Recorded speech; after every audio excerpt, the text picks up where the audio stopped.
अस्सलाम वालेकुम दोस्तों, उम्मीद है आप सब ठीक ठाक होंगे। दोस्तों, पहली वीडियो में हमने डेफिनेशंस पे बात की थी। आज हम पेनल्टीज के ग्राउंड्स पे बात करते हैं। Government servant efficiency and discipline rules 1973 का रूल 3 है, जिसमें ये बताया गया है कि किन किन बुनियादों पर इंक्वायरी इनिशिएट हो सकती है। वो कौन कौन से काम हैं जो अगर किए जाएं या ना किए जाएं तो वो इंक्वायरी की ज़द में एम्प्लॉई आ सकता है, सिविल सर्वेंट। पहला है इज इनएफिशिएंट और है सीज टू बी एफिशिएंट।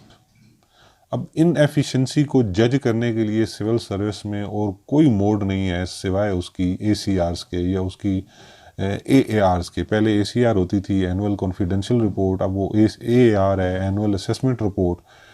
उसमें जो उसका रिपोर्टिंग ऑफिसर है वो उसकी पूरी असेसमेंट करता है एनुअली, हर साल में एक दफ़ा दिसंबर के बाद पूरे साल की असेसमेंट कर देता है और उसको कुछ नंबर्स उसने देने होते हैं। अगर उस रिपोर्ट में उसने लिख दिया कि ये इनएफिशिएंट है, ये काम नहीं करता, ये काम चोर है, तो इस बुनियाद पर भी इंक्वायरी इनिशिएट हो सकती है। और अगर आप वाकई इंक्वायरी में साबित हो गए कि आप इनएफिशिएंट हैं, आपको काम नहीं आता या आप काम चोरी करते हैं, आप टास्क पूरा नहीं कर रहे, तो उस पर भी पेनल्टी इम्पोज हो सकती है। अब दूसरा, गिल्टी ऑफ मिसकंडक्ट। मिसकंडक्ट हम पिछली वीडियो में बात कर चुके हैं। ओवरऑल एक जनरल सी बात ज़हन में रखें, हर वो काम, हर वो लीगल काम जो कोई सरकारी मुलाजिम, कोई भी ऑफिशियल गवर्नमेंट सर्वेंट करने का पाबंद है और वो नहीं करता, तो मिसकंडक्ट। और अगर वो उस पाबंद है कि कोई ऐसा काम ना करे और वो कर देता है, तो भी मिसकंडक्ट, लेकिन वो लीगल है। कोई इलीगल ऑर्डर ओबे सीनियर की तरफ से करने की पाबंदी नहीं है। अगर कोई इलीगल ऑर्डर आ जाता है और आप ओबे करने से इनकार कर देते हैं, तो वो मिसकंडक्ट नहीं होगा। मिसकंडक्ट वो होगा कि ऑर्डर लीगल था और आपने मानने से इनकार कर दिया, आपने किया नहीं। जनरल सी बात है, जो भी डायरेक्शन ऑफिशियली आपको मिली है, आप उसके पाबंद हैं आप करने के, और अगर आप नहीं करते तो वो मिसकंडक्ट होगा। तो अगर कोई मिसकंडक्ट कर रहा है तो उस पर भी इंक्वायरी इनिशिएट हो सकती है। Third is corruption. करप्शन की वजह से हो सकती है। अच्छा, अब करप्शन की डेफिनेशन भी एक मौजूद है। करप्शन एक तो ये है कि कोई शख्स पे इल्ज़ाम है कि इसने पैसे लिए हैं कोई काम करने के लिए, सरकारी काम करने के लिए, रिश्वत, वो साबित हो जाए तो ये इंक्वायरी अलग से इनिशिएट होगी।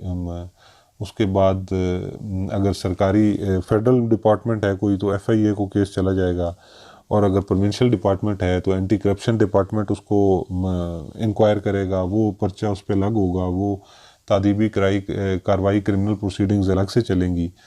तो यहाँ भी अगर वो करप्शन करता है तो वो सर्विस से बर्खास्त भी हो सकता है या कोई पेनल्टी उस पर इम्पोज हो सकती है अगर वो साबित हो जाए। अब करप्शन है क्या? He is or any of his dependent or any other person through him or on his behalf is in possession for which he cannot reasonably account if pecuniary resource of the property disproportionate to his known source of income। अब इसकी बड़ी simple सी वजाहत ये है कि सरकारी मुलाजिम खुद या उसके डिपेंडेंट हैं, जो जो लीगल डिपेंडेंट है, उसकी औलाद है, उसकी बीवी है, जो भी है, उनमें से कोई या उसके बिहाफ पे कोई और शख्स कोई ऐसी प्रॉपर्टी अपनी पोजीशन में रखता है जिसका वो जवाब नहीं दे सकता, और उसके जो माली सोर्सेज हैं इनकम के, वो उससे मुताबिकत नहीं रखते उस प्रॉपर्टी से। मिसाल के तौर पे क्लास 4 का एम्प्लॉई है, 25-30-40 हज़ार रुपये तनख्वाह है, और उसने 0 मीटर ब्रांड न्यू कार ली हुई है, उसके नाम पे है, और बज़ाहिर देखने में उसके पास कोई ऐसा सोर्स ऑफ इनकम नहीं है। उससे पूछा जाए तो वो बता नहीं सकता कि उसके पास पैसे आए कहाँ से हैं, तो वो करप्शन शुमार होगी। बस, इससे ज़्यादा लंबी बात नहीं है, सिंपल सी बात है।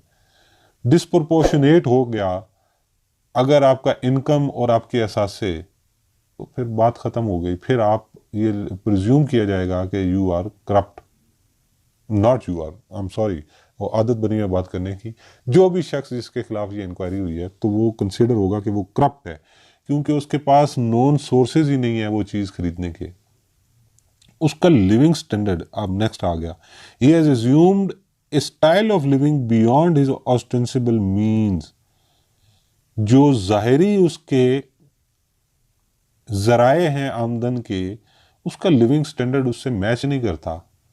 एक बेटा उसका मुलाजिम है 20,000 पे, ख़ुद वो 35,000 तनख्वाह ले रहा है, और आलीशान किस्म का घर उसने तामीर किया हुआ है, गाड़ियाँ आ जा रही हैं, पैसे की रेल पेल है, देखने में लगता है कि बहुत खुशहाल है, और कोई ऐसा कोई और सोर्स नहीं है, कोई प्रॉपर्टी उसकी नहीं है ख़ानदानी जहाँ से इनकम आ रही हो, कोई और ऐसा सोर्स नहीं है, तो वो ये प्रिज्यूम किया जाएगा कि वो करप्ट है और उसने करप्शन की है।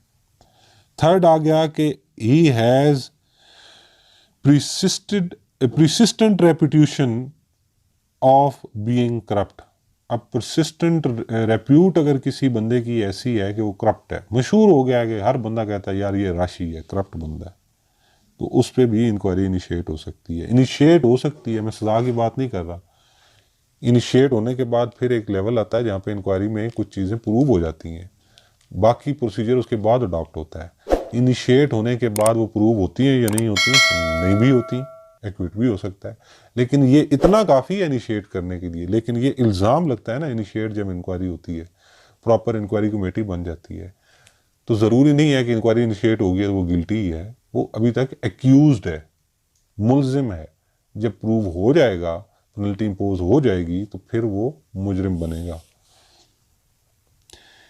डी, अब चौथी सूरत क्या है जब इंक्वायरी हो सकती है, इज एंगेज्ड और is reasonably suspected of being engaged in subversive activities, और is reasonably suspected of being associated with others engaged in subversive activities, or is guilty of disclosure of official secrets to an unauthorized person।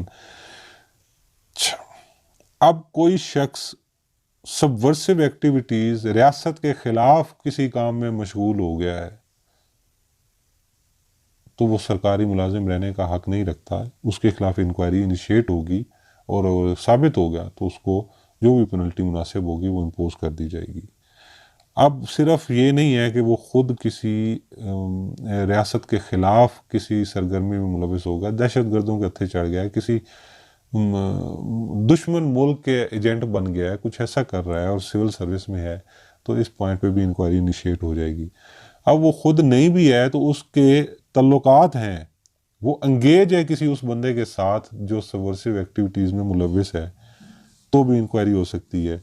अब official secret जिसे वो खुफिया रखने का पाबंद था, उसने डिस्क्लोज कर दिया है किसी अनऑथोराइज बंदे को, तो भी इंक्वायरी हो सकती है।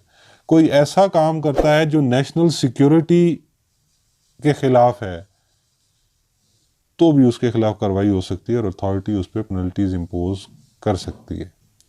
तो ये ग्राउंड्स थे जिन जिन बुनियादों पे इंक्वायरी इनिशिएट हो सकती है। फर्दर हम देखेंगे कि जब इंक्वायरी इनिशिएट होती है तो फिर वो कैसे स्टार्ट होती है, सबसे पहले क्या होता है, चार्जशीट क्या होती है, ऑफिस ऑर्डर होता है जो इंक्वायरी ऑर्डर, वो क्या होता है। इंशाल्लाह फ्यूचर वीडियोस में हम उस पर भी बात करेंगे। किसी दोस्त का अगर सवाल हो, सुझाव हो तो कमेंट सेक्शन में ज़रूर लिखिएगा, मैं उसको आंसर करूँगा इंशाल्लाह। अगली वीडियो में मिलते हैं, तब तक के लिए अपना और अपने गिरदोनवाह के लोगों का ख्याल रखिएगा। अल्लाह हाफिज़।